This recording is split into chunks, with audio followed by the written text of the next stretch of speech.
I really need advice because my whole world is crashing down around me. My heart feels like it's being ripped apart, and I can barely think straight. I, 36M, have been married to Laura, 35F, for 12 years, and we have 3 beautiful children together, John, 10M, and the twins, Emma and Sarah, 7F. Everything in our life seemed perfect until recently when my entire world started falling apart.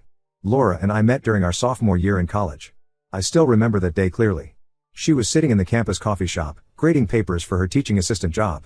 I was there studying for my business finals, and we ended up sharing a table because the place was packed. We talked for hours that day, completely losing track of time. She was studying to become an elementary school teacher, and her passion for working with kids was obvious from the start. I was pursuing my business degree, dreaming of starting my own company someday. We dated throughout college, and everything just clicked between us. After graduation, we both landed good jobs in the same city. I started working at a marketing firm, and she got a position teaching 3rd grade at a local elementary school. We got married a year later in a small ceremony with close family and friends. Our parents helped us with the down payment for our first house, and we started building our life together. John came along 2 years into our marriage. Laura was an amazing mother from day one. She somehow managed to balance her teaching career with being a mom, and I was in awe of her. When she got pregnant with the twins 5 years later, we were overjoyed. Those early years were challenging but wonderful. We were tired all the time from juggling work and 3 young kids, but we were happy. We had date nights every Friday, took family vacations every summer, and always made time for each other despite our busy schedules. For the past 10 years, I've been growing my own marketing consultancy. It started as a side hustle but grew into something bigger. Laura was incredibly supportive during those early years when I was working late trying to build the business. She never complained when I had to miss dinner or when I was stressed about landing clients. She believed in me when I doubted myself. Looking back now, I can see where things started going wrong. About 2 years ago, my business really took off. I was finally making the kind of money that could give our family a comfortable life. We moved to a bigger house in a better school district, got new cars, and could afford nice vacations. But with the success came longer hours and more stress. I started missing those Friday date nights. Family dinners became rarer. I told myself I was doing it all for them, that providing a good life for my family was what mattered most. I noticed small changes in Laura's behavior about 6 months ago. She became more protective of her phone, always keeping it face down or taking it with her everywhere. She changed her password, which she had never done in all our years together. When I would try to hug her or kiss her, she would pull away or make excuses. She stopped sharing details about her day with me. At first, I chalked it up to stress from teaching or dealing with the kids. We both had demanding jobs, and 3 active children can be exhausting. I tried talking to her about the changes I was noticing. I asked if everything was okay, if she was happy. She would always brush it off, saying she was just tired or stressed from work. I believed her because I wanted to believe her. I convinced myself that all marriages go through phases like this, that it was normal to have periods where you feel a bit disconnected. Last week, everything fell apart. Laura was in the shower, and her phone kept buzzing with messages. When I glanced at it, I saw a man's name, Mark, and preview of a message that made my stomach drop. I know I shouldn't have looked, but something in my gut told me I needed to know the truth. The messages I read destroyed me. They were talking about their feelings for each other, making plans to meet for coffee, and discussing how right it felt when they were together. When Laura got out of the shower, I confronted her about the messages.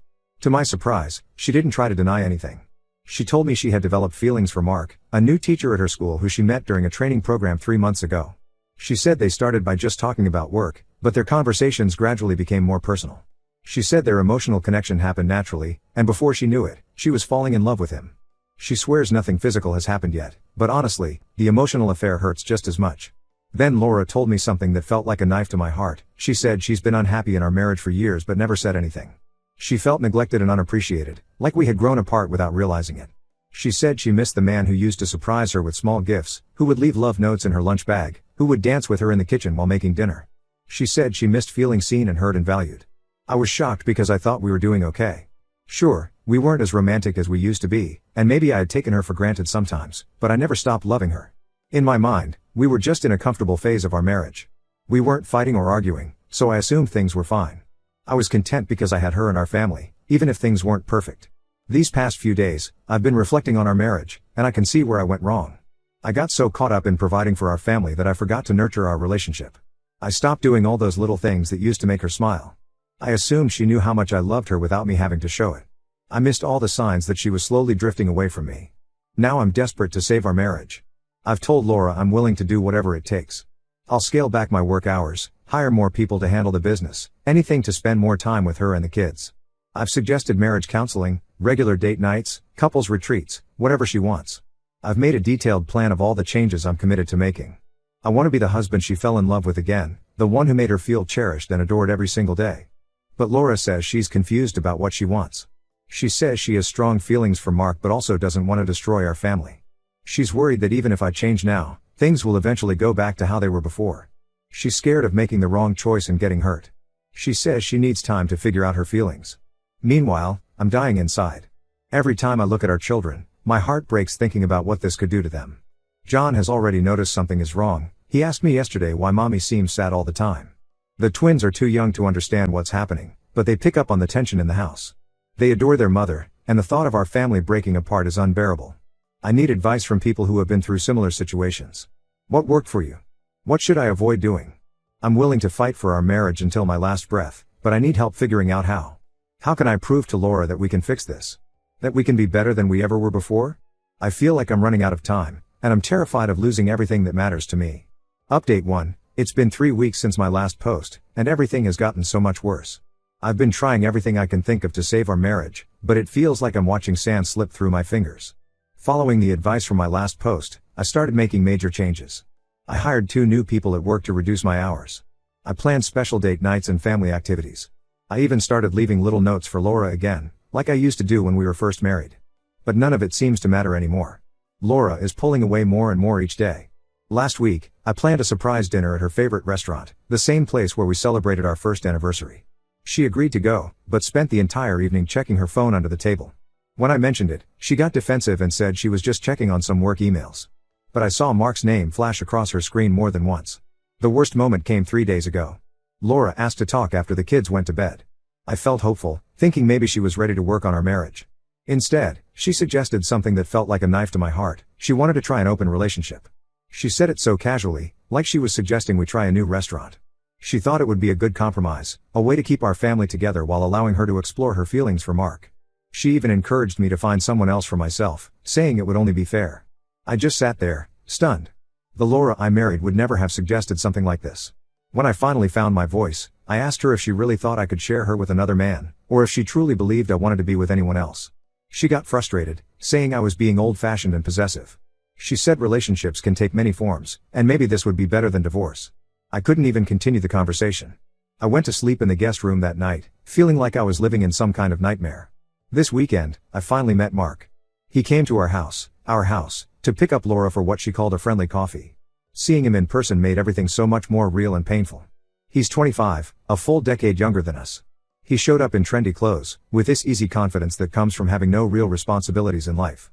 No mortgage, no kids, no complexity. Just a young guy who thinks he's in love with my wife. I watched them leave together, and the contrast was stark.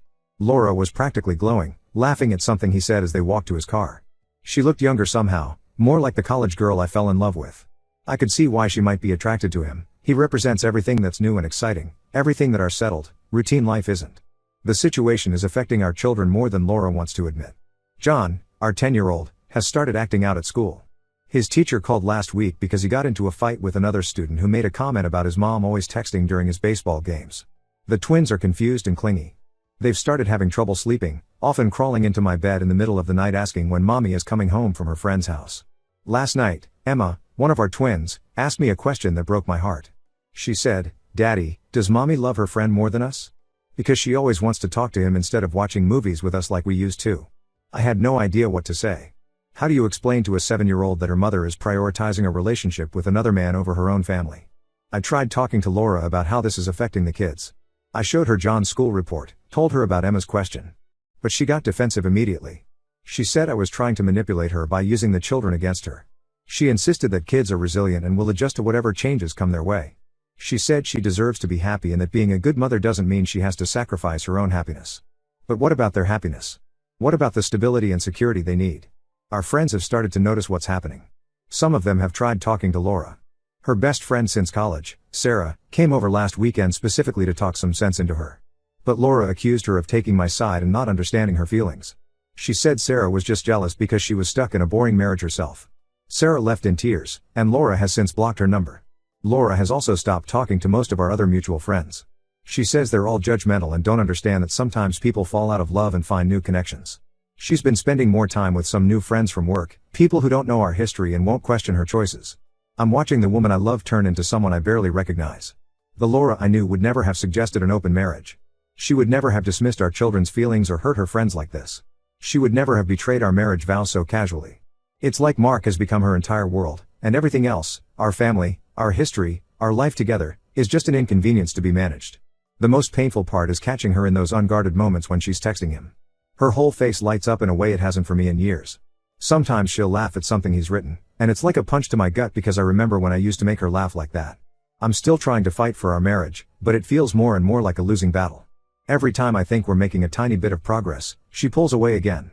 Last night, I heard her on the phone with him in our backyard, telling him how much she misses him even though she'd just seen him that afternoon. I never thought our marriage would come to this. I never thought the woman I've loved for 12 years, the mother of my children, could become a stranger so quickly. Continued in next part due to length. Update 2. It's been 2 months since my last update, and everything has finally reached a breaking point.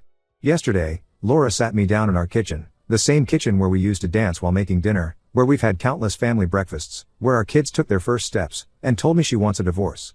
The worst part wasn't even the words themselves, but how calmly she said them, like she was telling me about her plans for the weekend. She had clearly planned this conversation carefully. She already had a folder full of papers from her lawyer, complete with proposed custody arrangements and alimony calculations. While I've been desperately trying to save our marriage, she's been methodically planning its end. She wants to move in with Mark and start what she calls her new life. She kept using that phrase, new life, as if our 12 years together and 3 children were just some old chapter she could easily close. Laura has everything figured out in her head. She wants primary custody of the kids, offering me weekends and some holidays like she's doing me a favor. She's asking for significant child support and alimony because her teacher's salary is much lower than what I make from my business. The business I built while she supported me, the success we achieved together, now it's just a number to be divided. The conversation kept getting worse. She's already found an apartment near Mark's place and started looking at schools in that area for the kids. She's planned all this without even telling me she was considering moving the children to a different school district. When I protested, saying the kids shouldn't have to leave their friends and familiar environment, she accused me of being difficult and not putting the children's best interests first. Somehow, in her mind, uprooting them from everything they know is what's best for them. I made one last attempt to save our marriage. I reminded her of how we met in college, how we built our life together from nothing. I talked about the birth of our children, our first house, all the challenges we overcame together. I reminded her of the vows we made, the promises to stay together through better or worse. But Laura just stared at me with this distant look in her eyes, like she was watching a movie about someone else's life. Then she said the words that shattered what was left of my heart, I don't love you anymore. I'm in love with Mark. She said it so matter-of-factly, like she was commenting on the weather. She didn't even seem sad about it. She said Mark understands her in a way I never did, that he makes her feel alive again. When I asked about our children, she said they'll adjust and that it's better for them to have a happy mother than parents who stay together unhappily. The divorce proceedings started this morning.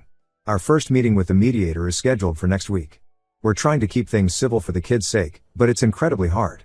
Every time I see her, I'm reminded of the woman I fell in love with, and I can't understand how we got here. How did the person who once couldn't sleep without holding my hand become someone who can barely look me in the eye? Laura moved in with Mark last week. She packed up her things while I took the kids to the park because she didn't want them to see her leaving. When we came back, half our family photos were gone from the walls.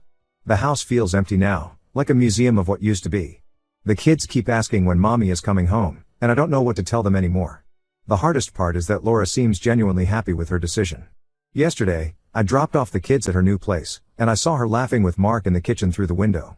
She looked younger, carefree, like the weight of our marriage had been holding her back all these years. Our oldest, John, saw it too and asked me why mommy never laughed like that with us anymore. Our mutual friends are divided over the situation. Some have sided with Laura, saying people can't help who they fall in love with and that everyone deserves to be happy. Others are disgusted by her choices, especially how she's handled everything with the kids. My best friend told me she saw Laura and Mark at a restaurant last night, acting like teenagers in love, while Laura was supposed to be having dinner with our daughters. I'm trying to stay strong for our children, but some days are harder than others. The twins still cry at bedtime, asking for their mom.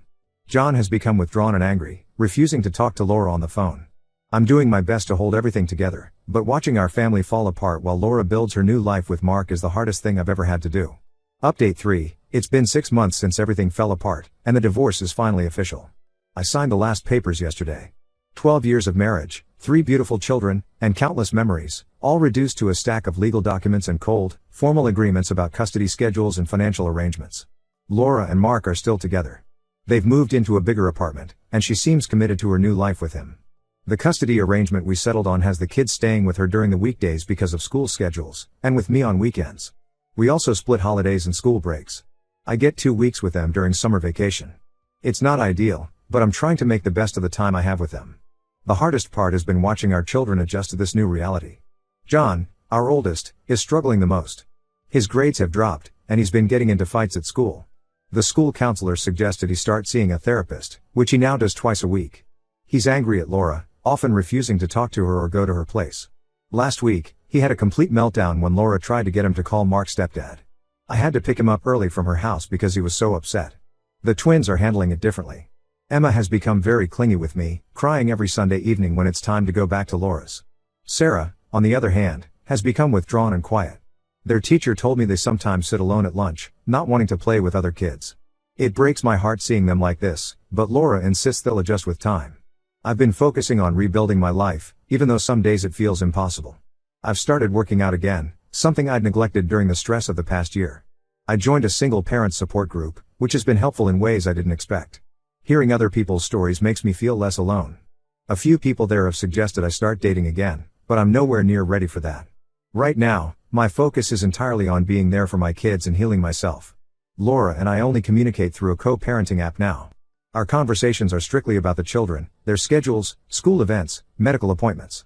Sometimes I catch myself wanting to ask her if she's really happy, if trading our family for a life with Mark was worth it. But I know those questions won't change anything. What's done is done. Last week, I ran into them at our local grocery store. Mark had his arm around her waist, and they were laughing about something while picking out vegetables. It was such a normal, domestic moment, the kind we used to share, and it felt like a punch to the gut. The twins were with me and saw them too. Emma asked me later if Mark was going to be their new daddy. I had to pull over on the drive home because I couldn't see through my tears. I've started making new traditions with the kids during our weekends together. We have movie nights on Fridays, go hiking on Saturdays, and cook Sunday breakfast together. I'm trying to create a stable, happy environment for them, even if it's only for 2 days a week. I want them to know that even though their family looks different now, they're still deeply loved and valued. The pain isn't as sharp as it used to be, but it's still there. Some days are better than others.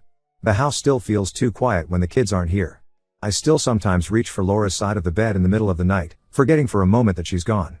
But I'm learning to live with this new normal, focusing on being the best father I can be and slowly rebuilding my life, one day at a time.